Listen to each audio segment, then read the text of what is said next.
कहीं देखिए तुलसीदास का, क्षण मन हर विमकर को संग, जाके संग कुबुद विजत है परत वजन में भंग। अब ये सत्संग हम तो चाहते हैं रोज हो, लेकिन कुछ सीमाएं हैं। हम तो चाहते हैं संतों का साथ मिले, सारी दुनिया फीकी लगती है।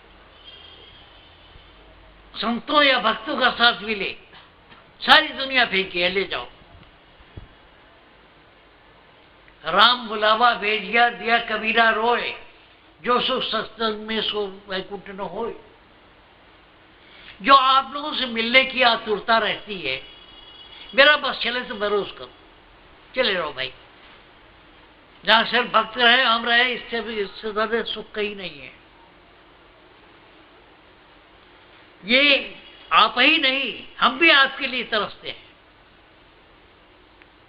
हमको भी जो आनंद मिलता है आप लोगों से मिलके नहीं मिलता कहीं। ये क्योंकि आप सबका ध्येय शुद्ध है। तो भाई कि क्षण मन हर विमखन को संग, अगर आप शुद्ध होना चाहते हैं तो ऐसे लोगों का साथ कीजिए जहां भक्ति, कोमलता, सच्चाई, कुछ और बात समझ में आए। ये दुनियादारों से क्या लेना देना, आधी जिंदगी बीत चुकी है, आधी बाकी है। उनका साथ करो, जो कुछ दें या न दें, कम से कम शांति देते। ये रेडिएशन है, यही सत्संग है। रह गई बात, देखो जो चीजें चित्त को चंचल करें उन्हें छोड़ते जाओ। मैंने नौकरी छोड़ दी, चित्त चंचल होता था। सुबह उठे, अपना मन तो भक्ति में रखता था। सुबह उठे भाई, कभी 6 बजे उठे, कभी 5 बजे उठे, कभी 7 बजे उठे। जब तक कुछ ना मिलो सुमिरन करो, कचहरी चलने का वक्त हो जाता था। वाह खुराफात, इन्होंने इनको भाला मारा, उन्होंने उनको मारा, क्या मारा। शाम को थके थकाया हो, उन्हीं को फिर 11 बजे रात तक करते रहो। छोड़ो यार। कहने का मतलब ये कि उन चीजों को जिससे चिंता पैदा होती हो कम करो। जिस चीज में उधेड़पन बहुत हो, जिसमें खींचतान बहुत हो, वो आपका रास्ता नहीं है।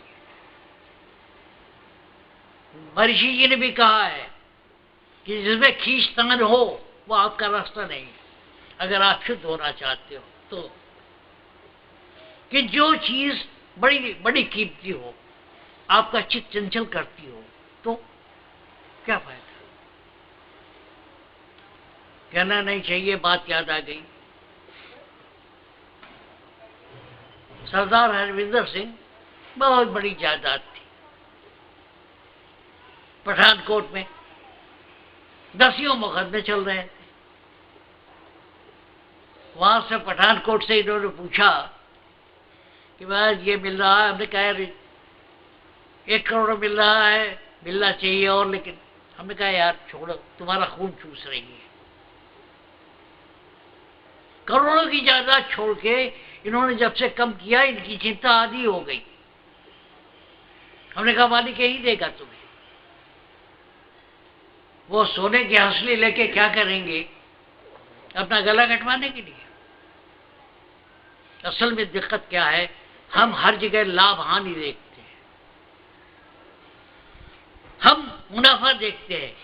ये ले लें, लाखों का फायदा होगा, करोड़ों का फायदा होगा।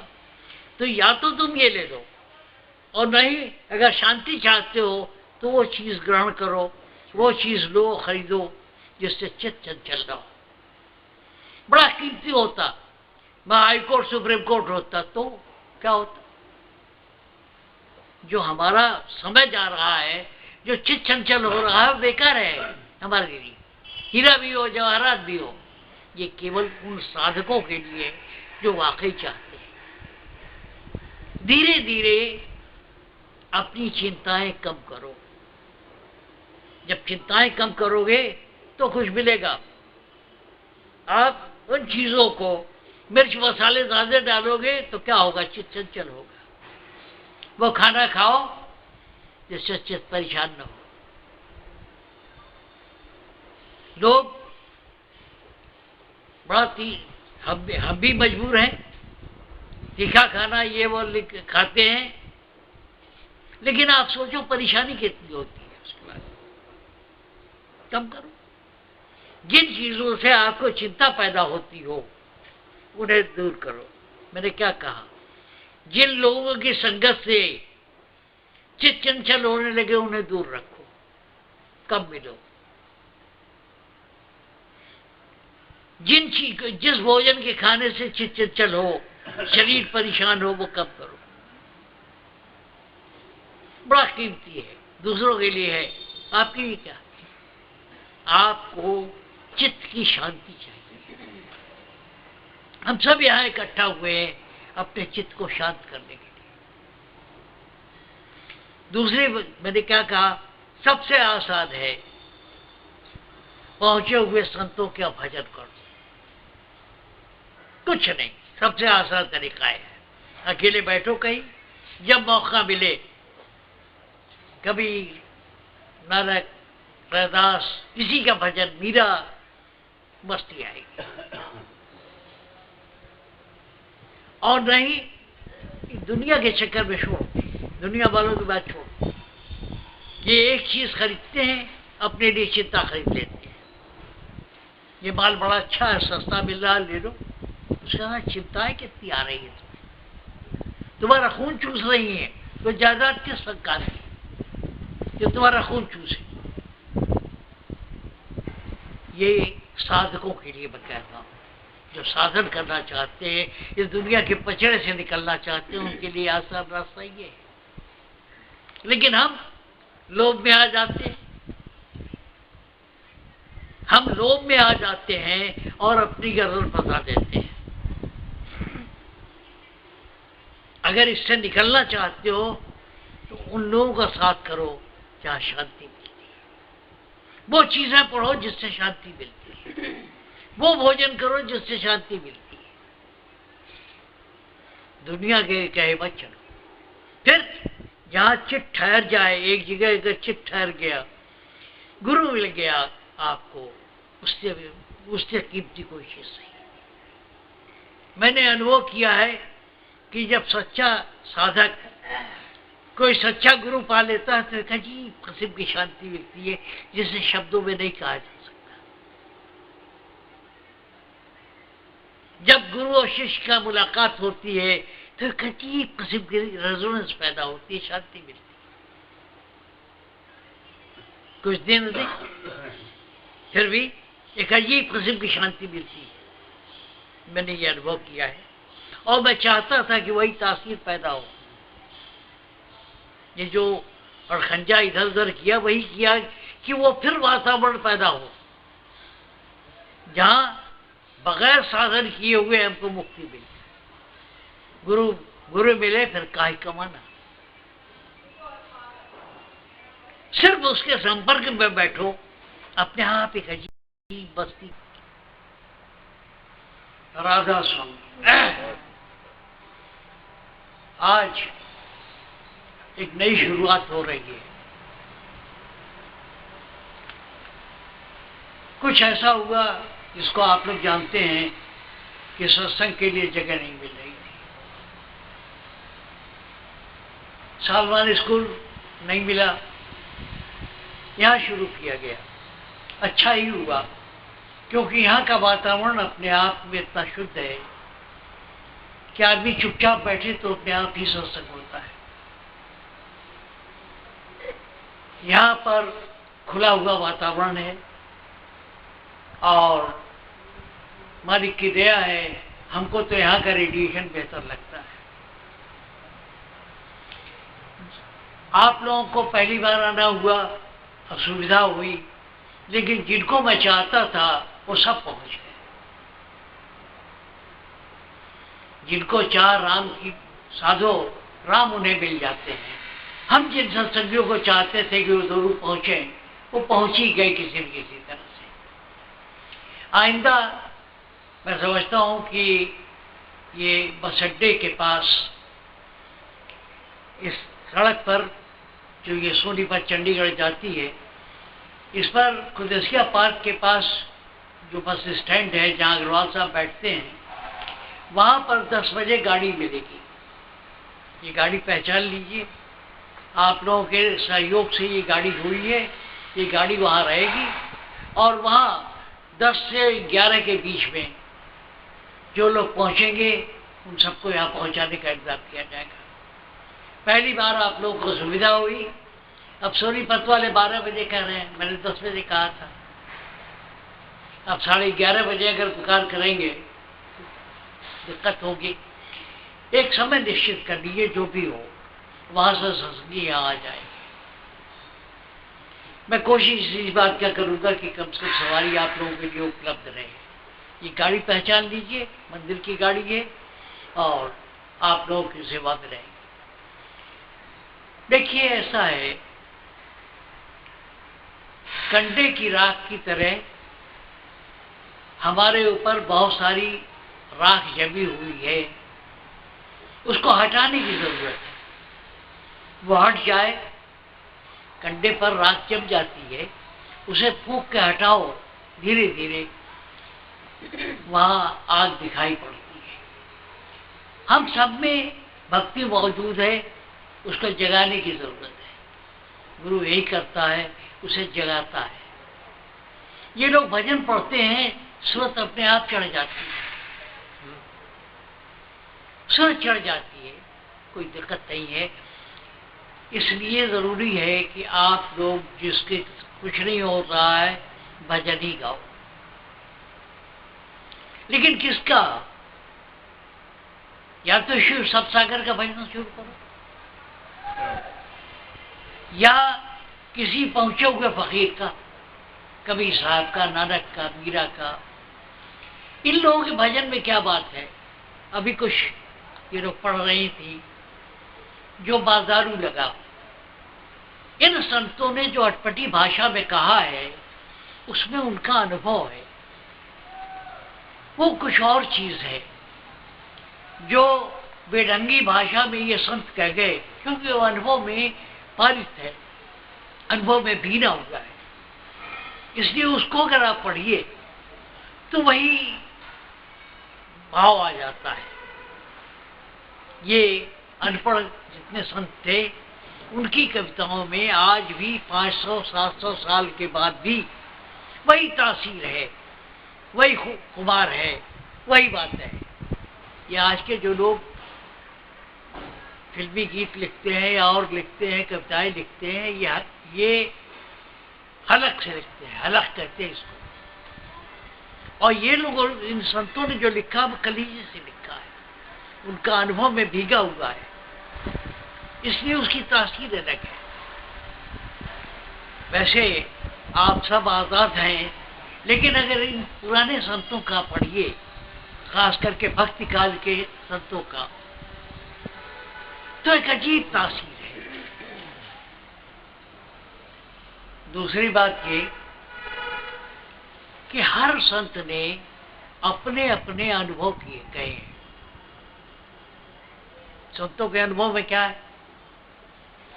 मैं पहले भी बता चुका हूं, पहले टेप रिकॉर्डर नहीं था और चीजें नहीं थी, तो ये संत जब अपने अभ्यास से उठते थे, अपनी मस्ती में गाते थे, उनके शिष्य लोग नोट कर लेते थे। अब मस्ती में साधन करके उठे और कुछ गुनगुना रहे हैं, और उस गुनगुनाहट को उनके भक्तों ने देखा, इसलिए उसमें वही तासीर मौजूद है। आपको एक बात बताऊं कि ऋषियों ने जब तपस्या की, जो अनुभव हुआ वो उन्होंने वेदों में लिखने की कोशिश की। वेदों की अलग संस्कृत है, अलग उसके पढ़ने का तरीका है। अगर उस संस्कृत को समझकर उनको पढ़ा जाए तो वही अनुभव हो जाएगा जो उन ऋषियों को हुआ था। वेदों की रचना उन्हीं को रिक्रिएट करने के लिए हुई थी। जैसे ग्रामफोन है, ग्रामफोन में एक आदमी जो गाता है उसको रिकॉर्ड कर लिया जाता है, फिर वही धुन पैदा हो जाती है, वही बात पैदा हो जाती है। तो वेदों की रचना का एक कारण ये भी है कि ऋषियों ने उन अनुभवों को कि अगर उस सुर में गाया जाए तो वही तासीर पैदा हो। जो वेदों की रचना हुई वो इसीलिए हुई कि उनकी अलग संस्कृति है और अलग उनकी गाने का तरीका है। अगर उनको सस्वर उसी तरह पाठ किया जाए तो वही अनुभव हमें प्राप्त होगा जो ऋषियों को प्राप्त हुआ था। फिर देखिए, सत्संग देते वक्त मन की गहराई में उतरना चाहिए। एक बार मैंने होशियारपुर में कहा, कुछ ऐसे ही बकबक हो रही, 4 मिनट का समय हमें भी मिला। हमने कहा सत्संग क्या होता है? जब कोई आचार्य अपना दिल नहीं छोड़ता है, जब कोई आचार्य अपना अनुभव नहीं छोड़ता है तो सत्संग होता है। इसलिए मन की गहराई में उतरना चाहिए। हम सब लोगों के ऊपर वो राख भी रहती है। जब ये भजन गाती है दोनों, उतनी देर में राख हटती है और अंदर की बात बाहर आती है। ये सामाजिक वो नहीं है, आयोजन नहीं है कि जहां ऊपर की सतही बातें हो रही हैं, अंदर की बात हो रही है। और इसीलिए इन लोगों का सत्संग बड़ा जरूरी है। 5 मिनट, 7 मिनट, 10 मिनट की जो सत्संग गाते हैं, अगर इसको सुषुम्ना नाड़ी पर सुना जाए आंख बंद करके, आंख बंद नहीं, मीचना नहीं है, आंख को पलकों से आंखों को ढक दो और उन्हें आजाद छोड़ दो, और ये अगर सुषुम्ना नाड़ी की तरफ चढ़ने लगती हैं तो सुर अपने आप चढ़ने लगती है। बहुत से लोगों का अभ्यास में मन नहीं लगता। ये प्रताप सिंह साधन करते हैं। मैंने ये अनुभव किया है कि लोम प्रतिलोम करते रहे, लोम विलोम करता रहे तो चित्त एकाग्र हो जाता है। सुबह के वक्त, सूर्योदय के पहले या सूर्यास्त के बाद इत्मीनान से बैठो, लोम प्रतिलोम करो, अपने आप सूरज चढ़ने लगता। कैसे? देखो, दुनिया का खुराफात दिल में भरा रहता है।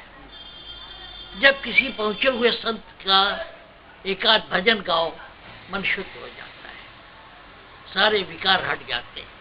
फिर लोम प्रतिलोम करो। लोम प्रतिलोम क्या है?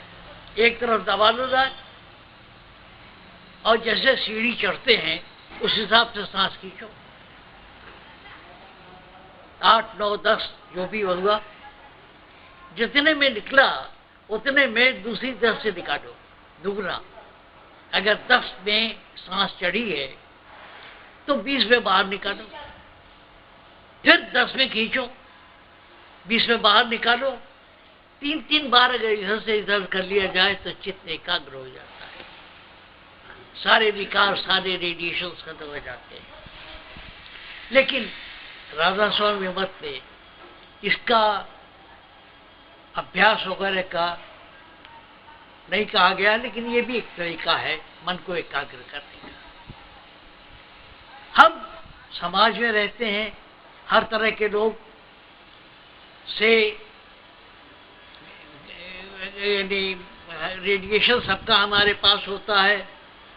जब हम अभ्यास करने बैठते हैं तो उसके लिए आसान तरीका ये है,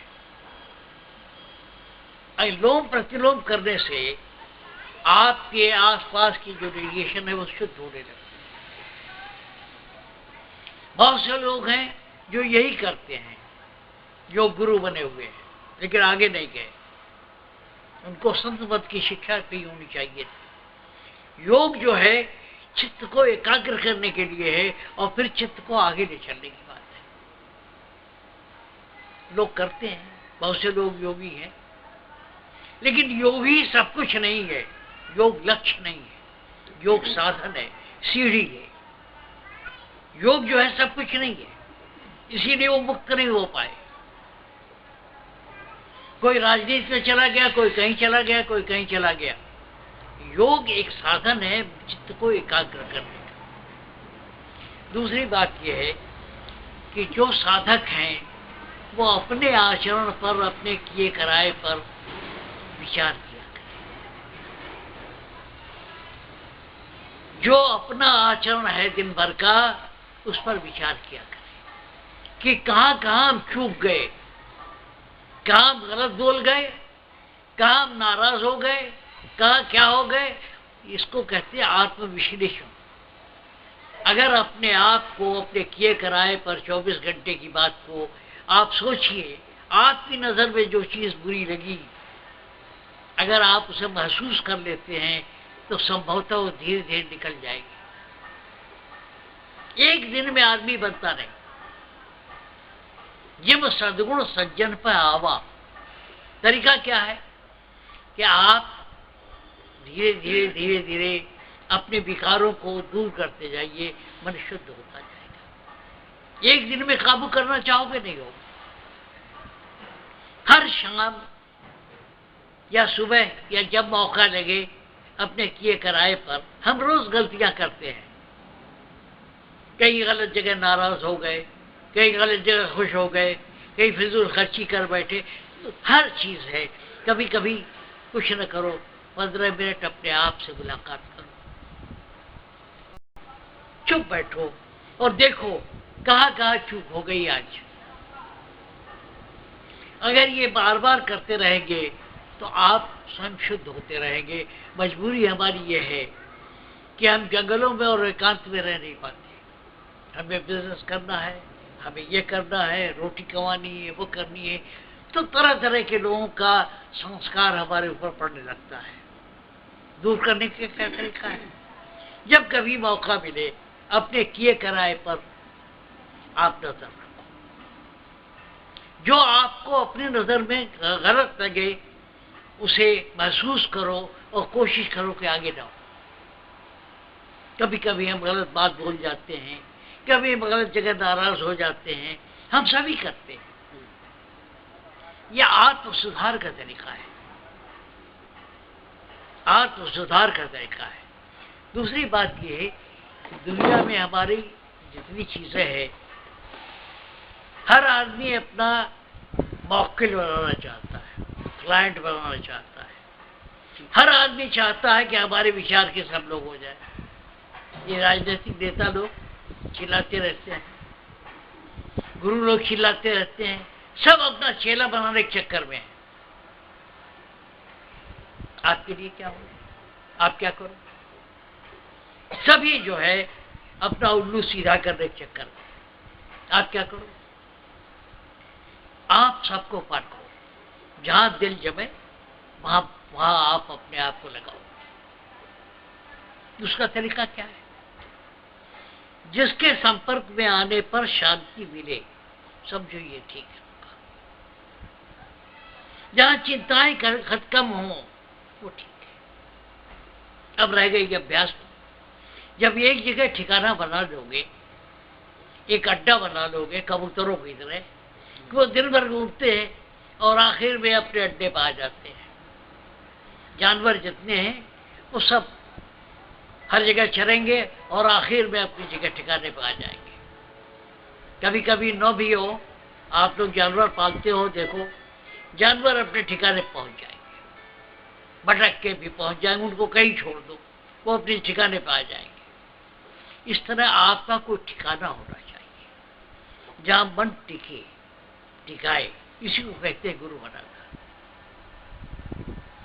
गुरु बनाना इसलिए जरूरी है कि जितनी चीजें हैं वही वही रखो, उसी अड्डे पर आ जाओ।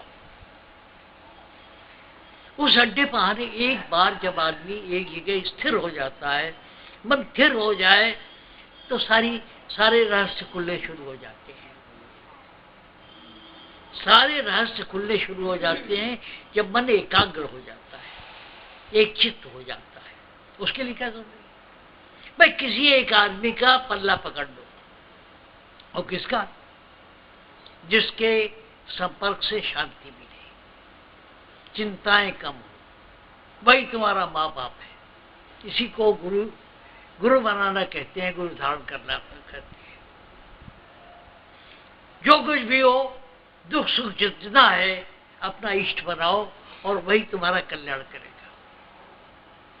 ये जो तुम्हारा इष्ट है मन का, वही कल्याण करेगा। और जब तक इष्ट नहीं बनाओगे, या वहां डोलते रहोगे। अब रह गई बात, गुरु ने जो नाम दिया है उसे जाओ, और जो चीजें आपके अंदर भक्ति पैदा करें, मन के विकार दूर करें, वो तुम्हारे लिए ठीक है। और जो चीज चित्त चंचल होने लगे, समझो ये बेकार है, आप उससे अवॉइड करो। परिवार में, रिश्तेदारी में, समाज में बहुत से ऐसे लोग हैं जो अपने में समेट लेते हैं आपको। अगर ये महसूस होता है कि उनकी संगत में हमारा चित्त चंचल होता है, तो कम करो संगत। परिवार में भी उनके पास बैठो जहां मन में थोड़ी शांति मिलती है। बहुत से लोग ऐसे हैं जो न कुछ देते हैं न लेते हैं, लेकिन उनके पास बैठे रहो, चुपचाप खामोश बैठे रहो, फिर भी मन में शांति मिलती है। इसी को सत्संग कहते हैं। चाहे सगा से सगा हो, अगर उसके साथ बैठने पर आपका मन चंचल होने लगे तो बेकार है। मेरे एक सगे भाई हैं, बड़े ओहदेदार हैं, उनकी बातचीत से मेरा मन चंचल होने लगता है, मैं अवॉइड करता हूं। मेरे सगे भाई कुछ दे न दे, मन को शांति होनी चाहिए। आप किताबें पढ़ते हो, वो किताब जो चित्त को चंचल कर दे, पढ़ने लायक नहीं है। जो चित्त में एकाग्रता दे, वो ठीक है। एक बार मैं ये 80 के आसपास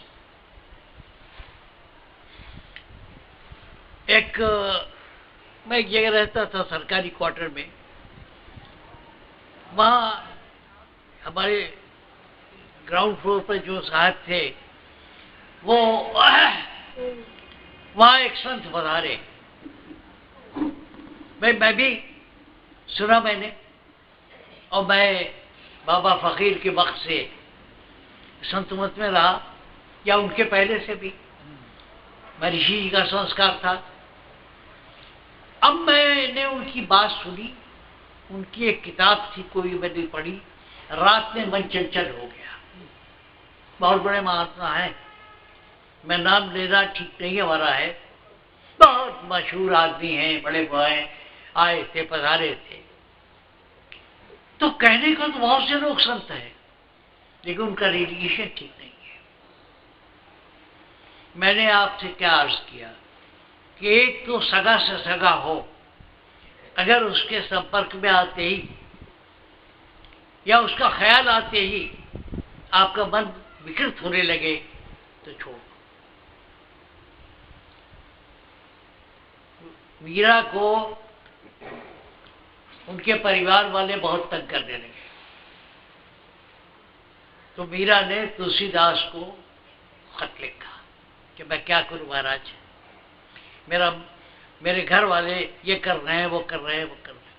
तुलसीदास ने एक भजन लिखा, क्षण मन हरि विमुखन को संग, जाके संग कुपुद उपजत है परत भजन में। मीरा को तुलसीदास ने कहा, वो भजन है